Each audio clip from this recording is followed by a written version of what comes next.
ಎಲ್ಲರಿಗೂ ನಮಸ್ಕಾರ. Welcome to my YouTube channel Art Base. ನಾನು ರುದ್ರಾಣಿ. ಎಲ್ಲರಿಗೂ ಹ್ಯಾಪಿ ನ್ಯೂ ಇಯರ್ ಹೇಳ್ತಾ, ಇವತ್ತು ನಾವು ಮಾರ್ಕರ್, ಕಾರ್ಡ್ಬೋರ್ಡ್ ಶೀಟ್ಸು, A4 ಶೀಟ್ಸಲ್ಲಿ ಬರಿಬೇಕಾದ್ರೆ ಹೆಂಗೆ ಬರಿಬೇಕು ಅಂತ ಸುಮಾರು ಜನಕ್ಕೆ ಕನ್ಫ್ಯೂಸ್ ಇರುತ್ತೆ. ಟೀಚರ್ಸ್ ಆಗಿರ್ಬೋದು, ಸ್ಟೂಡೆಂಟ್ಸ್ ಆಗಿರ್ಬೋದು, ಸ್ಪೆಷಲಿ ಹೈಸ್ಕೂಲ್ ಟೀಚರ್ಸ್ ಆಗಿರ್ಬೋದು, ಆ್ಯಕ್ಟಿವಿಟೀಸ್ ಮಾಡಬೇಕಾದ್ರೆ, ಮತ್ತೊಂದೇನೋ ಮಾಡಬೇಕಾದ್ರೆ, ಟೀಚರ್ಸ್ಗೆ ಬುಲೆಟಿನ್ ಬೋರ್ಡ್ ಡೆಕೋರೇಷನ್ಸ್ ಆಗಿರ್ಬೋದು, ಕಾರ್ಡ್ಬೋರ್ಡ್ ಶೀಟಲ್ಲಿ ಬರಿಬೇಕಾಗಿರ್ಬೋದು, ಯಾವುದೋ ಒಂದು red day, green day, yellow day ಸೆಲೆಬ್ರೇಷನ್ಸಲ್ಲಿ, ಅಥವಾ ಕ್ರಿಸ್ಮಸ್ ಡೇ ಆಗಿರ್ಬೋದು, ಇವಾಗ ನ್ಯೂ ಇಯರ್ ಸೆಲೆಬ್ರೇಷನ್ಗಾಗಿರ್ಬೋದು, ಅಥವಾ ಮತ್ತೊಂದೇನೋ ಕ್ರಿಸ್ಮಸ್ಸು, ಸಂಕ್ರಾಂತಿ, ಅದು ಇದು ಅಂತ ಸುಮಾರು ಬರೆಯೋದಿರುತ್ತೆ. ರಿಪಬ್ಲಿಕ್ ಡೇ ಆಗಿರ್ಬೋದು, ಇಂಡಿಪೆಂಡೆನ್ಸ್ ಡೇ ಆಗಿರ್ಬೋದು, ಅಂಥ ಟೈಮಲ್ಲೆಲ್ಲ ಮಾರ್ಕರಿಂದ ನಾವು ಬರಿಬೇಕಾದ್ರೆ ಹೆಂಗೆ ಬರಿಬೇಕು ಅಂತ ಸುಮಾರು ಜನರಿಗೆ ಕನ್ಫ್ಯೂಸ್ ಇರುತ್ತೆ. ಇವತ್ತು ನಾನು ಅದನ್ನು ನಿಮಗೆಲ್ಲರಿಗೂ ಎಷ್ಟಾಗುತ್ತೋ ಅಷ್ಟು ಸಾಧ್ಯ ಮಟ್ಟಿಗೆ ನನ್ನ ಡೌಟ್ಸನ್ನು ಕ್ಲಿಯರ್ ಮಾಡ್ತೀನಿ. ನೋಡಿ, ಇವಾಗ ಮಾರ್ಕರನ್ನು ನೀವು ಅಡ್ಡ ಅಂದರೆ ಅಡ್ಡ, ಸೀದಾ ಅಂದರೆ ಸೀದಾ ಹೋಲ್ಡ್ ಮಾಡಬೇಕು. ಒಂದು ಸಾರಿ ಹೋಲ್ಡ್ ಮಾಡಿದ್ರೆ ನೀವು ಅದನ್ನೇನು ಮಾಡಲ್ಲ, ಪೆನ್ ಥರ ಏನು ಮಾಡಬಾರ್ದು, ಮತ್ತೆ ತಿರುಗಿಸ್ಬಾರ್ದು. ನೋಡಿ, ನಾನು ಲೈನ್ ಎಳಿತಾ ಇದ್ದೀನಿ. ಇವಾಗ ಉದ್ದ ಲೈನ್ ಎಳೆದಾಗ ದಪ್ಪ ಬರ್ತಾ ಇದೆ, ಅಡ್ಡ ಲೈನ್ ಎಳೆದಾಗ ಸಣ್ಣ ಬರ್ತಾ ಇದೆ. ಯಾಕಂದರೆ ನಾನು ಅಡ್ಡ ಹೋಲ್ಡ್ ಮಾಡಿದ್ದೀನಿ ಮಾರ್ಕರನ್ನು. ಇವಾಗ ಸೀದಾ ಹೋಲ್ಡ್ ಮಾಡ್ತೀನಿ ನೋಡಿ. ಸೀದಾ ಹೋಲ್ಡ್ ಮಾಡಿದಾಗ ಸೀದಾ ಲೈನ್ ತಿನ್ನಾಗಿ ಬರುತ್ತೆ, ಅಡ್ಡ ಲೈನ್ ದಪ್ಪಾಗಿ ಬರುತ್ತೆ. ಹಾಗೆ ನೀವು ಒಂದು ಸಾರಿ ಹೋಲ್ಡ್ ಮಾಡಿದ್ರೆ ಮಾರ್ಕರನ್ನು ಪದೇ ಪದೇ ಏನು ಮಾಡಬಾರ್ದು, ಕೈಯಲ್ಲಿ ತಿರುಗಿಸ್ಕೋಬಾರ್ದು, ಚೇಂಜ್ ಮಾಡಬಾರ್ದು. ಯಾವ ಶೇಪಲ್ಲಿ ಹಿಡಿದಿರ್ತೀರೋ ಅದೇ ಶೇಪಲ್ಲಿ ಬರಿಬೇಕು. ಆಮೇಲೆ ಮಾರ್ಕರನ್ನು ಸುಮಾರು ಜನ ಏನು ಮಾಡ್ತಾರೆ, ಅದರ ಕಾರ್ನರ್ಸನ್ನು ಕಟ್ ಮಾಡ್ತಾರೆ. ಕಾರ್ನರ್ಸನ್ನು ಕಟ್ ಮಾಡಿದ್ರೆ ಏನಾಗುತ್ತೆ ಅಂದರೆ ಆ ಮಾರ್ಕರ್ ಹಾಳಾಗುತ್ತೆ. ಆವಾಗ ಮಾಮೂಲಿ ರೌಂಡ್ ಸ್ಕೆಚ್ ಥರನೇ ಏನಾಗುತ್ತೆ, ಅದು ಬರೆಯುತ್ತೆ. ಮಾರ್ಕರ್ ಕಟ್ ಮಾಡೋ ಉದ್ದೇಶ ಏನಪ್ಪ ಅಂದರೆ, ನೀವು ಬರಿಬೇಕಾದ್ರೆ ಏನಾಗಿರಬೇಕಪ್ಪ ಅಂದರೆ ಅದು ಶೇಡಿಂಗ್ ಸ್ವಲ್ಪ ದಪ್ಪ ಸಣ್ಣ ಅಂತ ಬರಬೇಕು ಅನ್ನೋಕ್ಕೋಸ್ಕರ ಏನು ಮಾಡಿರ್ತಾರೆ, ಅದನ್ನು ಆ ಶೇಪಲ್ಲಿ ಕಟ್ ಮಾಡಿರ್ತಾರೆ. ಹಾಗಿದ್ರೆ ಲೆಟ್ರಸನ್ನು ನೋಡಿ ಹೆಂಗೆ ಬರಿಬೇಕು. ನಾನು ಆಗಲೇ ಹೇಳ್ದಂಗೆ ನೀವು ಏನು ಮಾಡಬೇಕು, ಒಂದು ಸರಿ ಹೋಲ್ಡ್ ಮಾಡಿರೋದನ್ನು ಕೈಯನ್ನು ಆ ಮಾರ್ಕರನ್ನು ಅಳಗಾಡಿಸ್ತಾ ಇರೋಂಗೆ ಏನು ಮಾಡಬೇಕು, ಬರಿಬೇಕು. ನಾನಿವಾಗ ನೋಡಿ ಬರೆದು ತೋರಿಸ್ದೆ, ಅಡ್ಡ ಹಿಡ್ಕೊಂಡು, ಇವಾಗ ಸೀದಾ ಹಿಡ್ಕೊಂಡು ಬರಿತಾ ಇದ್ದೀನಿ. ನೋಡಿ, ಡಿಫ್ರೆನ್ಸ್ ನಿಮಗೆ ಗೊತ್ತಾಗುತ್ತೆ. ಆ ಎರಡೂದ್ರಲ್ಲಿ ನೋಡಿ ಡಿಫ್ರೆನ್ಸ್ ಹೆಂಗಿದೆ. ನಿಮಗೆ ಯಾವ ಸ್ಟ್ರೈಟ್ ಆದರೂ ಹಿಡ್ಕೊಳ್ಳಿ, ಅಡ್ಡನಾರು ಹಿಡ್ಕೊಳ್ಳಿ, ಮುಂದಿನ ನಿಬ್ಬು. ಇವಾಗ ನಾನು ಸ್ಟ್ರೈಟ್ ಹಿಡ್ಕೊಂಡು ಎ ಬರೆದೆ, ಇವಾಗ ಅಡ್ಡ ಹಿಡ್ಕೊಂಡು ಎ ಬರಿತೀನಿ ನೋಡಿ. ಅದು ಏನಾಗುತ್ತೆ, ಸ್ವಲ್ಪ ದಪ್ಪ ಕಾಣುತ್ತೆ ಲೆಟ್ರು. ನಿಮ್ಗೆ ದಪ್ಪ ಬೇಕಾದಾಗ ಅಡ್ಡ ಹಿಡ್ಕೊಳ್ಳಿ, ಸಣ್ಣ ಬೇಕಾದಾಗ ಸೀದಾ ಸೀದಾ ಹಿಡ್ಕೊಳ್ಳಿ. ನಾನಲ್ಲಿ ಎ ಪಕ್ಕ ಒಂದು ಲೈನ್ ಎಳೆದಿದ್ದೀನಲ್ಲ, ಅದ್ರ ಮೇಲೆ ಗೊತ್ತಾಗುತ್ತೆ ನಿಮಗೆ ನಾನು ಮಾರ್ಕರ್ ಹೆಂಗೆ ಹಿಡಿದಿದ್ದೀನಿ. ಇವಾಗ ಸ್ಟ್ರೈಟ್ ಹಿಡ್ಕೊಂಡು ನಾನು ಬಿ ಬರಿತಾ ಇದ್ದೀನಿ ನೋಡಿ, ಅದು ಹೆಂಗೆ ಬಿ ಬಂದಿದೆ. ಅದೇ ರೀತಿ ಅಲ್ಲಿ ಅದಕ್ಕೆ ಪಕ್ಕದಲ್ಲಿ ನಾನು ಲೈನ್ ಎಳಿತಾ ಇದ್ದೀನಿ, ಆ ಥರ ಇಟ್ಕೊಂಡಿದ್ದೀನಿ. ಇವಾಗ ಅಡ್ಡ ಹಿಡ್ಕೊಂಡಿದ್ದೀನಿ ಅದನ್ನು, ಆ ಬಿಗೆ ಡಿಫ್ರೆನ್ಸ್ ನಿಮಗೆ ಗೊತ್ತಾಗುತ್ತೆ. ಇವತ್ತು ನ್ಯೂ ಇಯರು, ಅದಕ್ಕೆ ನೋಡಿ ನಾನು ಹ್ಯಾಪಿ ನ್ಯೂ ಇಯರ್ ಅಂತ ಎಷ್ಟು ನೀಟಾಗಿ ಚೆನ್ನಾಗಿ ಸ್ಟ್ರೋಕ್ಸ್ಗಳನ್ನು ಬರಿಬಹುದು ಅನ್ನೋದನ್ನು ನಾನು ನಿಮಗೆ ಹೇಳ್ಕೊಡ್ತೀನಿ ನೋಡಿ.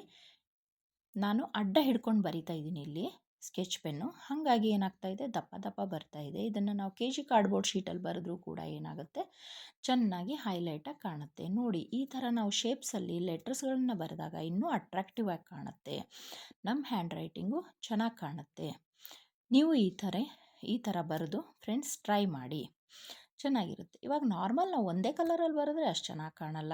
ಇದಕ್ಕೆ ನಾವು ಶೇಡಿಂಗ್ ಮಾಡೋದು, ಹೆಂಗೆ ಶೇಡಿಂಗ್ ಮಾಡೋದು, ಇವಾಗ ಲೆಫ್ಟ್ ಸೈಡ್ ನಾವು ಇನ್ನೊಂದು ಲೇಯರ್ ಅಪೋಸಿಟ್ ಕಾಂಟ್ರಾಸ್ಟ್ ಕಲರಲ್ಲಿ ಬರಿತಾ ಹೋಗಬೇಕು. ಆವಾಗ ಏನಾಗುತ್ತೆ, ಇನ್ನೂ ಹೈಲೈಟ್ ಆಗುತ್ತೆ, ಮತ್ತು ಲೆಟ್ರಸ್ಸು ಏನಾಗುತ್ತೆ, ಇನ್ನೂ ದಪ್ಪ ಆಗುತ್ತೆ. ನೋಡಿ, ನಾನು ಲೆಫ್ಟ್ ಸೈಡೇ ಬರಿತಾ ಹೋಗ್ತಾ ಇದ್ದೀನಿ ಶೇಡಿಂಗ್. ಲೆಫ್ಟ್ ಆ್ಯಂಡ್ ಡೌನ್ ಮಾತ್ರ ಏನು ಮಾಡ್ತಾ ಇದ್ದೀನಿ, ಟಚ್ ಮಾಡ್ತಾ ಇದ್ದೀನಿ. ಇದ್ರ ಬಗ್ಗೆ ನಾನು ಇನ್ನೊಂದು ವಿಡಿಯೋ ಮಾಡಿ ಹಾಕ್ತೀನಿ ಕ್ಲಿಯರಾಗಿ. ಇವಾಗ ನೋಡಿ, ಯಾವ ರೀತಿ ನಾನು ಲೆಫ್ಟ್ ಸೈಡ್ ಮಾತ್ರ ಬಿಟ್ಟರೆ ಏನು ಮಾಡ್ತಾ ಇದ್ದೀನಿ, ಸ್ವಲ್ಪ ಡೌನ್ ಸೈಡ್ ಮಾತ್ರ ಏನು ಮಾಡ್ತಾಯಿದ್ದೀನಿ, ಒಂದೇ ಸೈಡ್ ನಾನು ಕಲರಿಂಗ್ ಮಾಡ್ತಾಯಿದ್ದೀನಿ.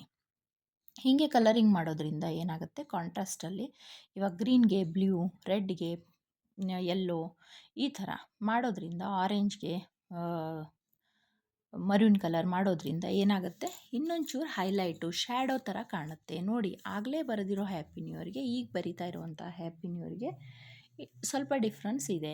ಸ್ವಲ್ಪ ಇನ್ನೊಂಚೂರು ನಿಮಗೆ ಅಟ್ರಾಕ್ಟಿವ್ ಆಗಿ ಕಾಣ್ತಾ ಇದೆ. ಈ ಥರ ಏನು ಮಾಡ್ಬೋದು ಅಂದರೆ ನೀವು ಟೀಚರ್ಸ್ ಆಗಲಿ ಮಕ್ಕಳಾಗಲಿ ಬರಿಬಹುದು. ಆ್ಯಂಡ್ ಸುಮಾರು ಮಕ್ಕಳಿಗೆ ಏನಾಗ್ತಾ ಇಲ್ಲ ಅಂದರೆ ಫ್ರಂಟ್ ಪೇಜ್ ರೆಡಿ ಮಾಡೋಕ್ಕೆ ಬರ್ತಾ ಇಲ್ಲ.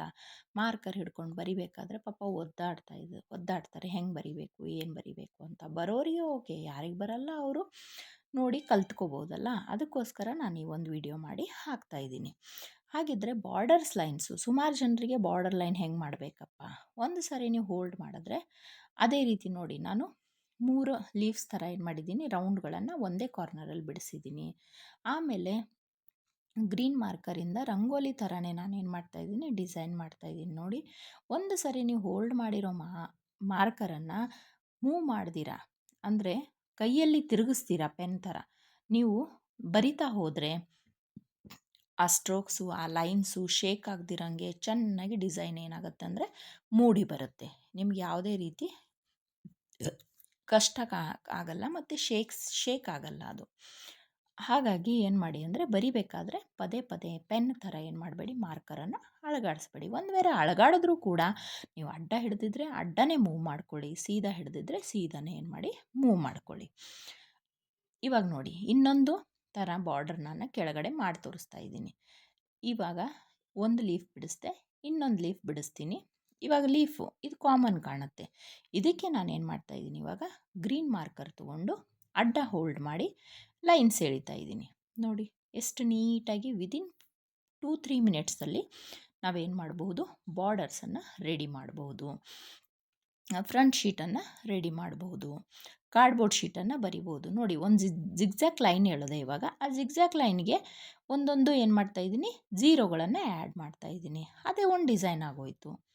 ಅದೇ ರೀತಿ ಇವಾಗ ಜಿಗ್ಜ್ಯಾಕ್ ಲೈನ್ ಬೇಡವಾ, ನೆಕ್ಸ್ಟ್ ನೋಡಿ ಮೇಲ್ಗಡೆ ನಾನು ಇನ್ನೊಂದು ಡಿಸೈನ್ ಮಾಡಿ ತೋರಿಸ್ತೀನಿ. ಇವಾಗ ನಾನೇನು ಮಾಡ್ತಾಯಿದ್ದೀನಿ, ಇಲ್ಲಿ ಸಿ ಬರಿತಾ ಹೋಗ್ತೀನಿ. ಅಂದರೆ ಕಂಟಿನ್ಯೂಯಸ್ ಆಗಿ ಏನು ಮಾಡ್ತೀನಿ, ರೌಂಡ್ ಶೇಪಲ್ಲಿ ಹಾಫ್ ಸೆಮಿ ಸರ್ಕಲ್ಸ್ಗಳನ್ನು ಜಾಯಿಂಟ್ ಮಾಡ್ಕೊಂಡು ಹೋಗಿ ಬರಿತಾ ಇದ್ದೀನಿ. ಅದಕ್ಕೆ ಉಲ್ಟಾ ಸೆಮಿ ಸರ್ಕಲ್ ಏನು ಮಾಡಬೇಕು, ಸ್ವಲ್ಪ ಚಿಕ್ಕದಾಗಿ ಮಾಡ್ಕೊಂಡು ಹೋಗಬೇಕು. ನೋಡಿ ಎಷ್ಟು ಚೆನ್ನಾಗಿ ಕಾಣ್ತಾ ಇದೆ ಇವಾಗ ಬಾರ್ಡರು ಅಲ್ವಾ. ಈ ರೀತಿ ಸುಮ್ಮನೆ ನೀವು ₹5 ₹10 ಹಾಕಿ ಫ್ರಂಟ್ ಶೀಟ್ಗಳನ್ನು ಪ್ರಿಂಟ್ ತೊಗೊಂಡು ಬಾರ್ಡರ್ ತೊಗೊಂಡು ಕಲರ್ ಪ್ರಿಂಟ್ ತೊಗೊಂಡು ದುಡ್ಡನ್ನು ವೇಸ್ಟ್ ಮಾಡ್ದಿರಾ ಈ ರೀತಿ ನೀಟಾಗಿ ಬಾರ್ಡರ್ಗಳನ್ನು ರೆಡಿ ಮಾಡ್ಕೋಬೇಕು. ವಿಡಿಯೋ ಇಷ್ಟ ಆದಲ್ಲಿ ಲೈಕ್ ಮಾಡಿ, ಶೇರ್ ಮಾಡಿ ಆ್ಯಂಡ್ ಸಬ್ಸ್ಕ್ರೈಬ್ ಮಾಡಿ. ಥ್ಯಾಂಕ್ ಯು ಎಲ್ಲರಿಗೂ.